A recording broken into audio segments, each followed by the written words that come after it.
Assalamualaikum warahmatullahi wabarakatuh. Warahmatullahi wabarakatuh. Alhamdulillah, syukran ala rasulillah, amma ba'du. Syukur kehadirat Allah dan kalam alhamdulillah. Berselawat kepada baginda Rasulullah dengan kalam Allahumma sholli ala sayyidina Muhammad wa ala alihi sayyidina Muhammad. Baik, Bapak Ibu yang sama kita hormati. Pada kesempatan ini, di forum ini kita akan membahas tentang kejadian sebuah kasus, yaitu perbuatan asusila yang dilakukan oleh seorang guru agama terhadap 6 orang siswanya yang terjadi di Teluk Dalam, Asahan. Kemudian pada kesempatan ini kita akan membahas dari sudut pandang sains dan sudut pandang Islam, dan juga dari pemikiran kita sendiri bagaimana perbuatan tersebut bisa terjadi. Nah, dengan begitu mari kita bahas bersama. Baik, kemudian untuk membuka forum diskusi ini saya persilakan kepada Ibu Dalima Damandik yang akan memandu forum kita pada hari ini. Baik, terima kasih. Assalamualaikum warahmatullahi wabarakatuh. Hamdan wa syukran lillah. Salatan Nabi Rasulullah sallallahu alaihi wasallam. Allahumma sholli ala sayyidina Muhammad wa ala ali sayyidina Muhammad. Kepada rekan-rekan yang saya hormati beserta yang hadir di forum hari ini. Hari ini kita akan membahas tentang maraknya kasus pelecehan seksual yang terjadi, khususnya kita bahas di Asahan dulu ya. Baik, saya Dalima Damandik akan memandu diskusi forum pada hari ini mengenai maraknya kasus pelecehan seksual yang terjadi di Kabupaten Asahan. Baik, untuk memperjelas permasalahan tentang kasus pelecehan seksual, boleh kita lihat dari tampilan video berikut.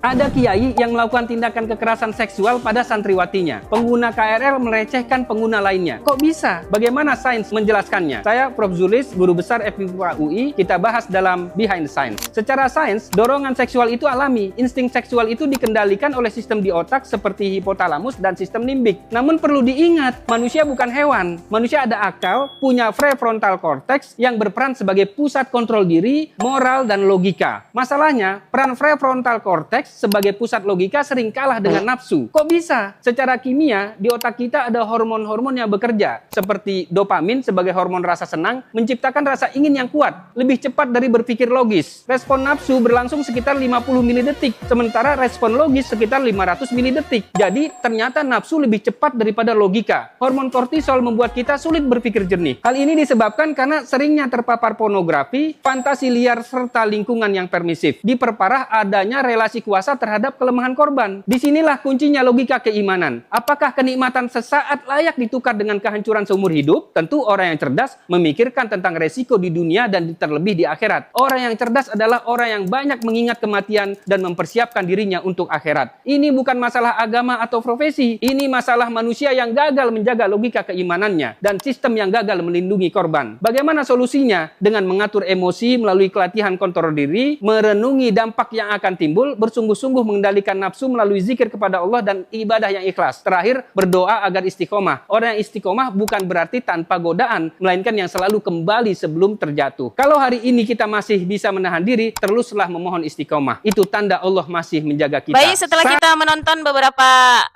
keterangan tentang video maraknya kasus pelecehan seksual yang terjadi di Asahan, mari kita diskusikan bersama rekan-rekan. Mulai dari rekan kita, Ibu Rodia, bagaimana tanggapannya? Dipersilahkan. Baik, bismillahirrahmanirrahim. Assalamualaikum warahmatullahi wabarakatuh.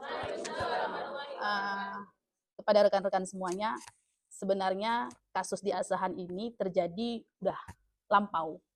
Namun, karena kasus ini terjadi kembali di Indonesia, yang kita tahu bersama-sama lagi viralnya, sangat cocok kita bahas ini. Sebagai calon-calon magister, mudah-mudahan nanti ke depan ini bermanfaat bagi masyarakat luas. Yang pertama, kita harus sadarin bahwa manusia itu memiliki hormon dan naluri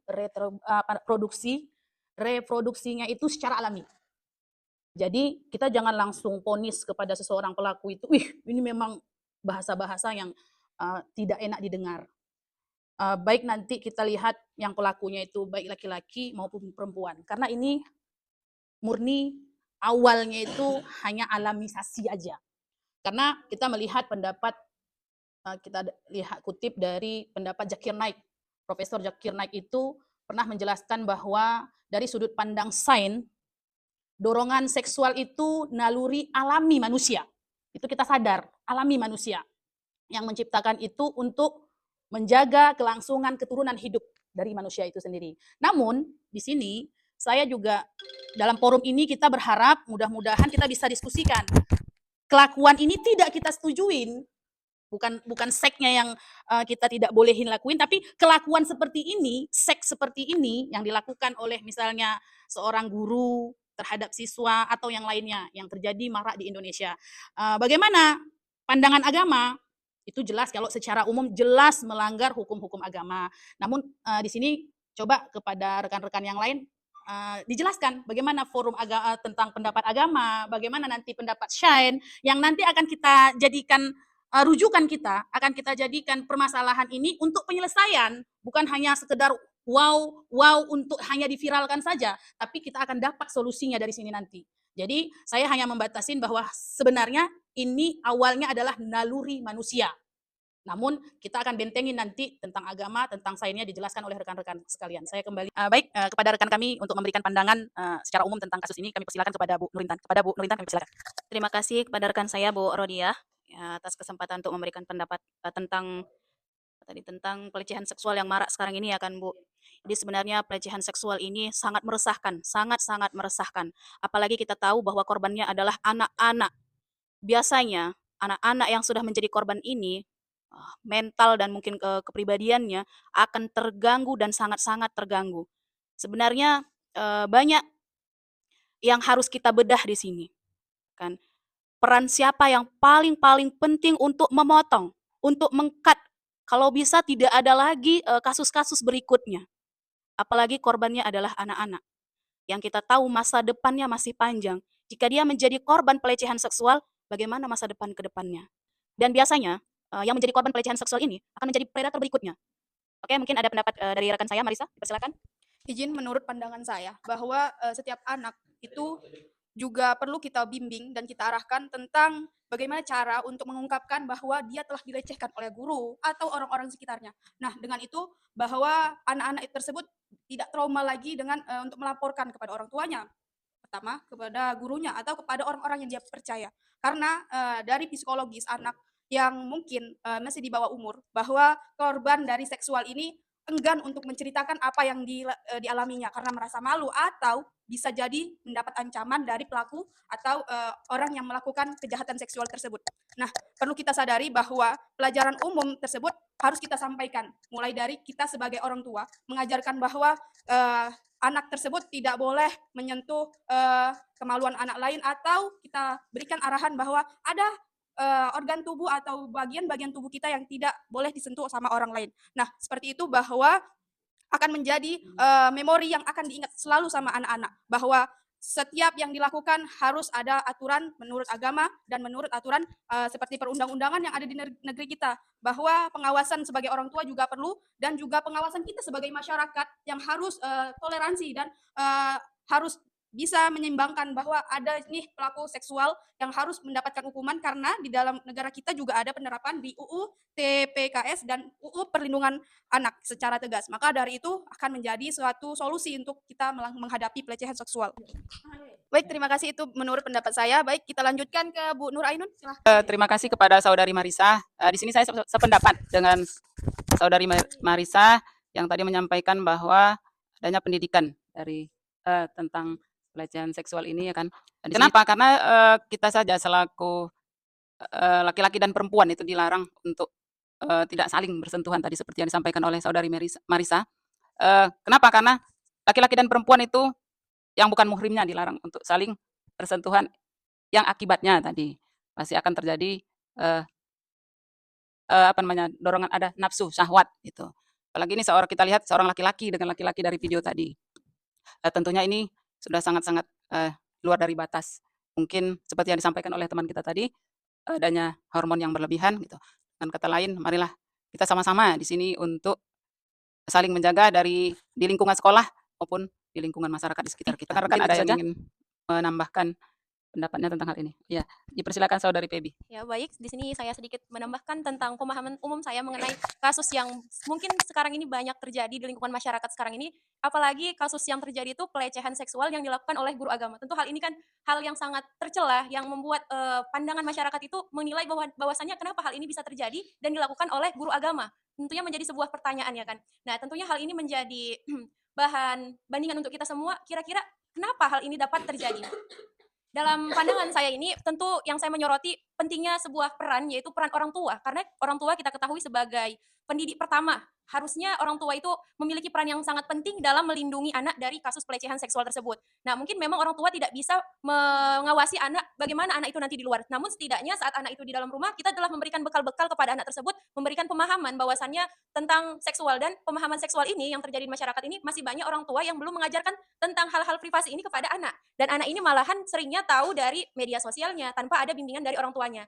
Jadi kedepannya mungkin jadi bahan untuk kita semua bahwasannya orang tua itu harus lebih mengajarkan kepada anaknya untuk menjaga dirinya atau bagian tubuh yang tidak boleh disentuh orang lain. Apalagi ini kasusnya anak SD yang mungkin mereka belum tahu tentang hal tersebut. Jadi anak harus diajarkan untuk berkata tidak dan segera melapor jika tidak merasa nyaman. Kemudian selain itu orang tua juga harus menjalin komunikasi yang baik agar anak saat mendapatkan hal tersebut mereka berani untuk menyampaikannya kepada orang tuanya, bukan untuk dipendam sendiri. Karena hal tersebut pastinya tidak terjadi langsung terjadi. Pasti adanya beberapa kali tahapan-tahapan yang dilakukan dari guru tersebut. Nah, tidak mungkin langsung terjadi seperti itu. Pasti awal-awalnya sudah diperhatikan gurunya atau sudah dilakukan hal-hal yang membuat siswa itu sebenarnya kurang nyaman. Namun karena anak tersebut tidak berani menyampaikannya kepada orang tua dan dia tidak mengetahuinya, itulah yang akhirnya bakal terjadi hal tersebut. Jadi pandangan saya tentang kasus pelecehan seksual ini, peran orang tua itu cukup sangat penting dalam pengawasan anak untuk membekali anak di lingkungan keluarga mengenai tentang menjaga privasi dan menjaga tubuhnya agar tidak mudah atau dengan gampangnya disentuh atau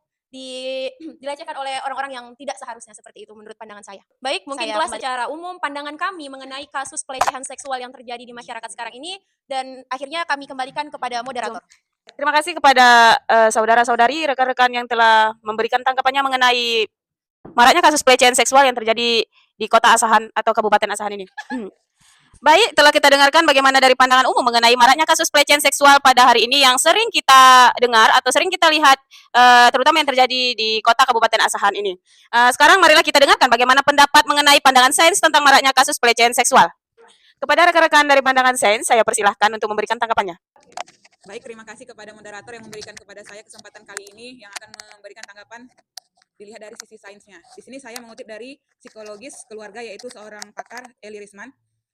Salah satunya psikologis ini terjadi, asusila, adalah karena ayah ibu ada tapi tiada, yaitu kekosongan jiwa ketika kecil. Jadi yang pertama itu ketiadaan koneksi emosional. Jadi seorang pelaku di masa kecilnya mungkin tumbuh di rumah yang orang tua hadir secara fisik, tapi dia tidak memiliki jiwa dan emosi untuk anaknya gitu kan. Jadi ada ayah, ada ibu, tapi anaknya tidak begitu dipedulikan. Dan yang kedua, gagalnya penanaman nilai agama dan moral.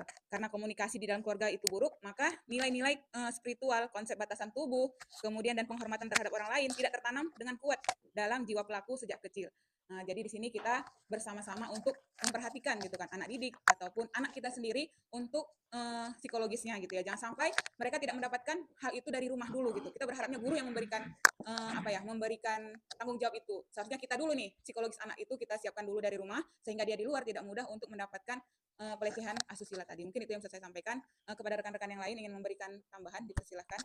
Tambahan secara sains, khususnya dari sudut pandang psikologi, bahwasanya seorang anak atau korban itu akan lebih merasakan trauma berat atau kekhawatiran atau ketakutan yang berlebihan yang dirasakan. Dan dari sudut psikologi korban, kami serahkan atau kami berikan kesempatan kepada teman-teman untuk memberikan tanggapannya. Ini benar.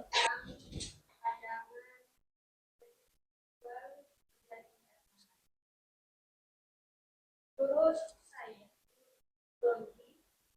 tentang pelecehan seksual yang terjadi. Menurut pendapat bahwa perilaku seksual manusia dipengaruhi oleh dorongan naluri atau jika dorongan tersebut tidak dikendalikan dengan baik, dapat muncul perilaku menyimpang dan pelecehan seksual terjadi ada beberapa faktor. Yang pertama, faktor individu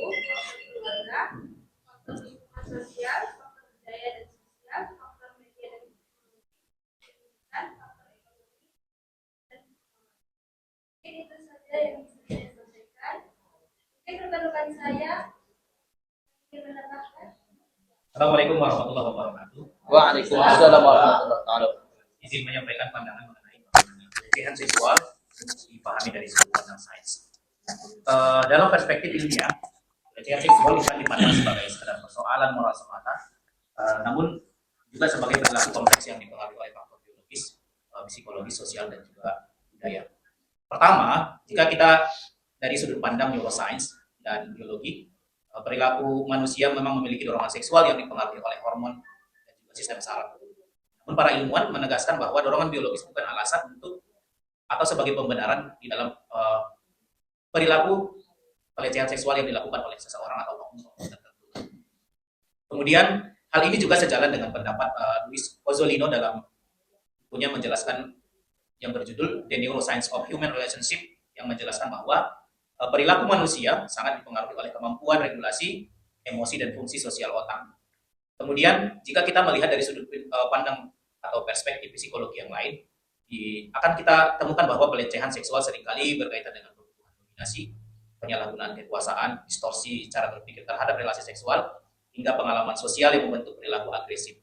Artinya banyak kasus pelecehan seksual tidak semata-mata didorong oleh hasrat seksual, tapi juga keinginan untuk mengontrol atau merendahkan korbannya.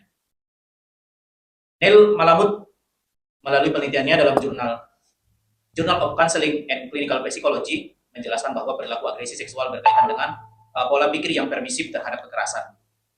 Di samping itu juga dia menjelaskan bahwa hal itu juga berkaitan dengan rendahnya empati, kemudian kebutuhan akan dominasi sosial.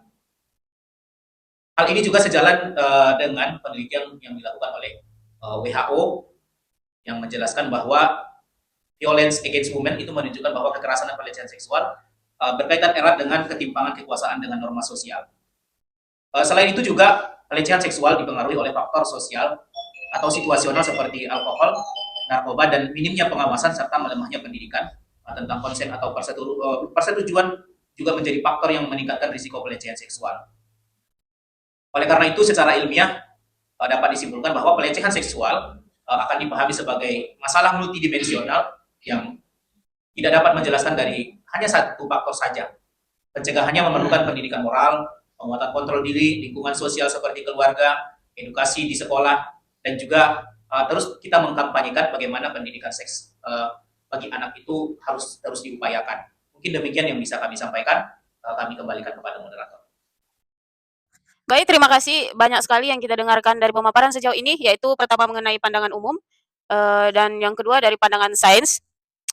Saya harap kita semua tetap bisa mengikuti diskusi dengan pikiran jernih dan hati yang hangat. Baiklah, mari kita dengarkan pendapat dari rekan kita bagian maraknya kasus pelecehan seksual ini akan dibahas mengenai pandangan agama. Kepada rekan saya persilahkan. Baiklah, dalam pandangan Islam, kita ketahui bahwa pelecehan seksual merupakan perbuatan yang dilarang keras karena sudah jadi itu merusak kehormatan, martabat, dan keselamatan manusia, di mana agama Islam sangat menjunjung tinggi penjagaan diri, ibzil irs, serta menghormati hak setiap orang, baik itu laki-laki maupun perempuan.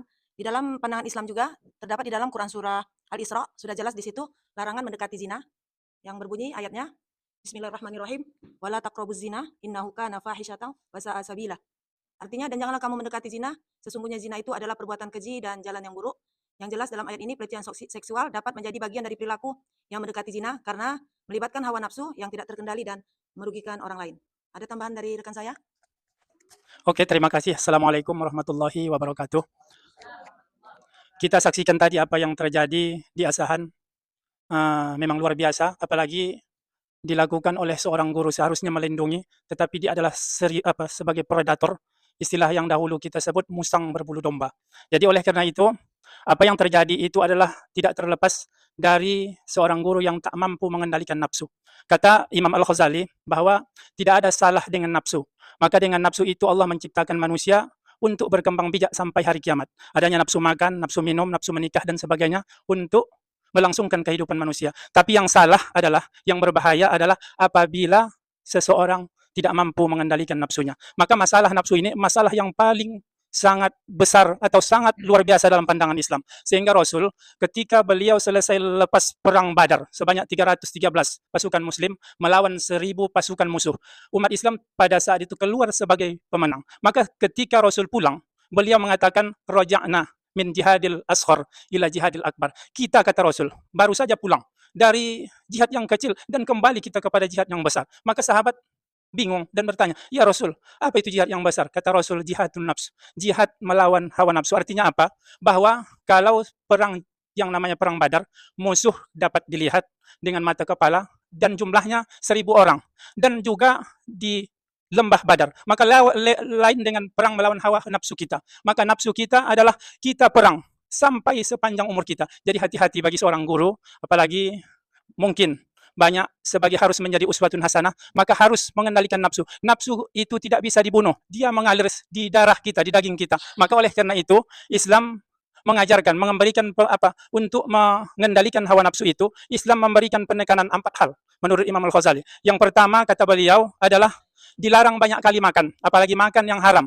Karena apa? Apabila kita terlalu banyak memakan makanan, maka nafsu akan bergejolak. Tapi ada orang mengatakan, kan ada bisikan nafsu, setan. Maka Al-Quran menjawab di akhir surah Al-Baqarah bahwa bisikan setan itu sangat kecil, tetapi dia akan membesar, bahkan hebat, bahkan tidak bisa kita kalahkan apabila didorong dengan hawa nafsu kita dengan banyak makan. Ini yang pertama. Yang kedua adalah menurut Imam Al-Ghazali, kata beliau, sibukkan dengan kebaikan. Apabila ketaatan demi ketaatan kita lakukan, maka dengan sendirinya kemaksiatan akan kita tinggalkan. Maka sibukkanlah diri kita, sholat tahajud, sholat duha, dan jangan hal-hal yang lain, maka dengan sendirinya kebaikan akan menyertai kita. Dan yang ketiga, kata beliau, adalah berteman dengan orang-orang yang baik. Maka teman akan mempengaruhi sisi gelap kehidupan kita atau sisi baik kehidupan kita. Berteman kita dengan orang kebaikan akan memberikan cahaya. Berteman dengan orang keburukan akan sedikit demi sedikit kita akan tergilas dan terpengaruh. Makanya kata Nabi, almar'u ala dini khalilih. Maka seseorang itu akan bisa dilihat bagaimana dengan siapa dia berteman. Kalau dengan seorang ulama, insya Allah dia akan menjadi yang namanya bisa menjadi ulama atau bisa menjadi pengikut-pengikut ulama yang terbaik. Dan yang keempat adalah kita harus banyak berdoa. Karena kita ini adalah makhluk yang lemah, senantiasa disusupi oleh hawa nafsu, bisikan setan. Maka Nabi sendiri, beliau sudah dijamin Allah Subhanahu wa Ta'ala dalam kehidupannya dari awal sampai akhir, tetapi menitipkan pesan kepada kita. Doa yang sering dibaca beliau adalah salah satunya, ya muqallibal qulub, tsabbit qulubina ala dinika wa ta'atik. Ya Allah, hatiku adalah berbolak-balik setipis bawang, setipis kulit bawang kita bisa melakukan maksiat, setipis kulit bawang juga kita melakukan bisa ketaatan. Maka hati ini berbolak-balik. Qalbun adalah artinya berbolak-balik. Maka dari itu kita harus sering berdoa senantiasa ke hadapan Allah Subhanahu wa Ta'ala agar nafsu yang tidak dapat kita lihat ini sepanjang kehidupan kita terus berperang dengan nafsu kita sehingga nafsu kita terkendali dengan kebaikan. Maka mungkin sekedar ini yang dapat bisa kami sampaikan dari pemahaman pandangan agama, atau mungkin ada lagi yang lebih kompleks lagi disampaikan oleh rekan kita, yaitu sesepuh kita Bapak Bahrul. Kami persilakan. Assalamualaikum warahmatullahi wabarakatuh. Terima kasih atas penyampaian sebelumnya. Dalam hal ini berikut akan saya sampaikan melalui tanggapan tentang agama yang berkaitan dengan kejahatan pelecehan seksual. Seperti kasus yang sedang kita diskusikan ini adalah tentang apa yang dimaksud dengan sodomi, yaitu kejahatan seorang guru PAI melakukan satu kejahatan seksual terhadap sesama jenis. Sebenarnya ini adalah satu penyakit yang sangat tua sejak zaman Nabi sebelumnya, yaitu zaman Nabi Lut, di mana Allah telah pernah menunjukkan bahwa di satu saat tersebut ada satu umat yang memang kejahatan yang ada pada saat itu yaitu senang dengan sesama jenis. Disebut dengan apa namanya, homoseks ya. Homoseks ya, laki-laki suka dengan laki-laki, perempuan suka dengan perempuan. Padahal tidak semestinya itu. Di zaman Nabi Lut itu ada malaikat yang bertamu ke rumah Nabi Lut menyerupai manusia, dia menyamar menjadi manusia. Karena melihat tamu Nabi Lut ini begitu tampannya, akhirnya masyarakat atau bujangan pada saat itu, laki-laki yang memang gemar berbuat maksiat, yang senang kepada sesama jenisnya, melihat tamu Nabi Lut itu, mereka langsung ya menunggu-nunggu di luar, kapan Nabi Lut ini pulang.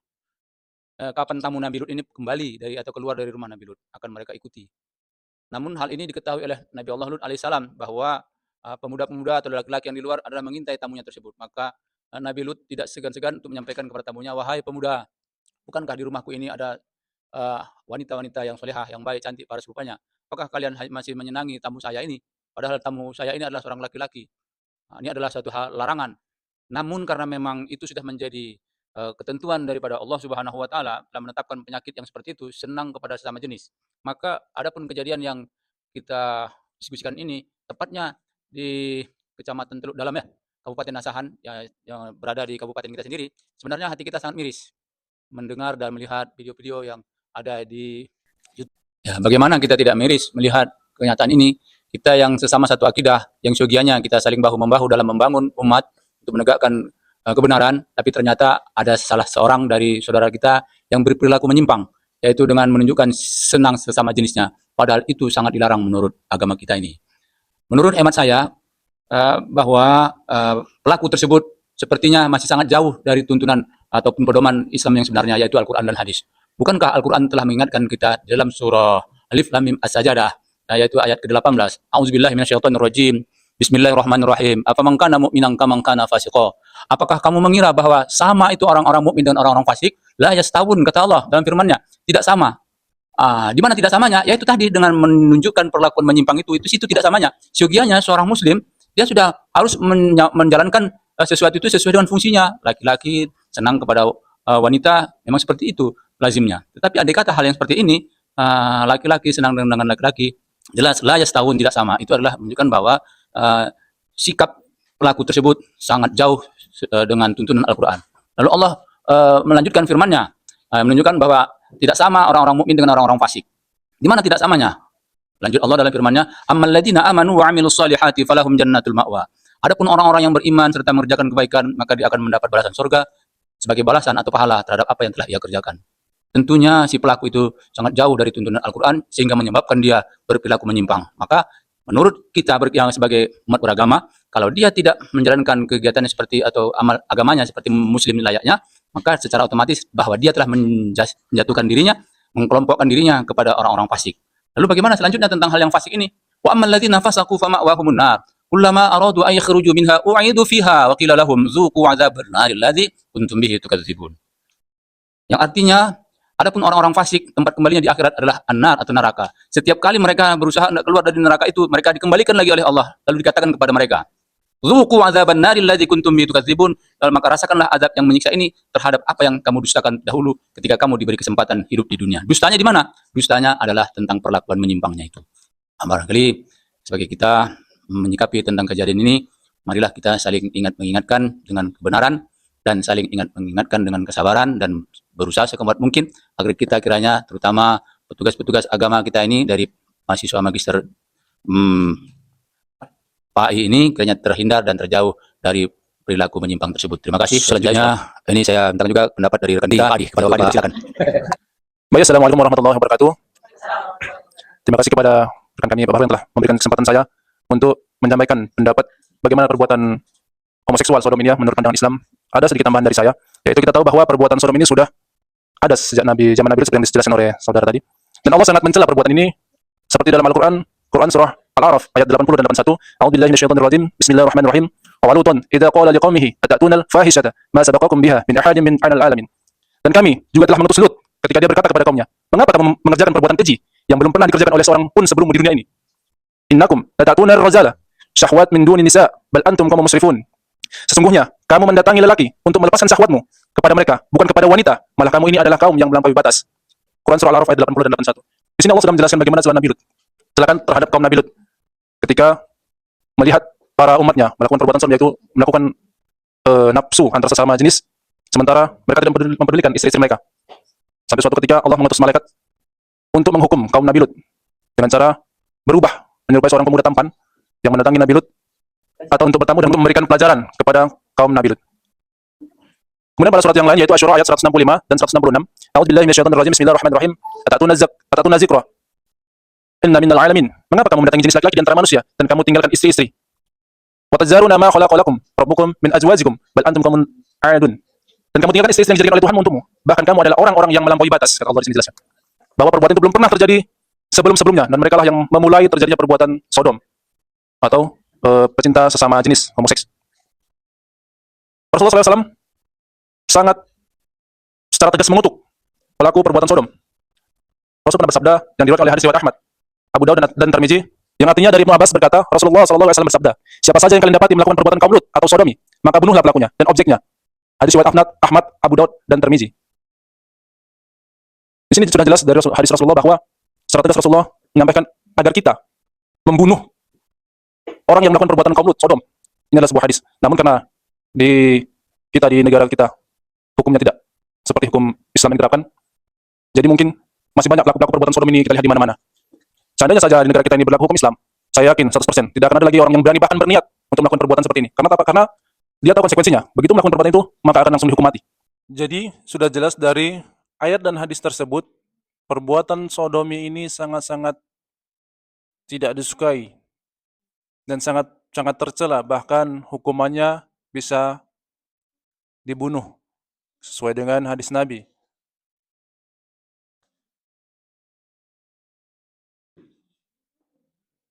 Dan perbuatan ini sebenarnya mungkin karena hukum yang ada di negara kita tidak seperti hukum Islam, yaitu langsung dibunuh, makanya kebanyakan pelakunya ini hanya mendapatkan arahan, bimbingan, atau semacam perbuatan yang kurang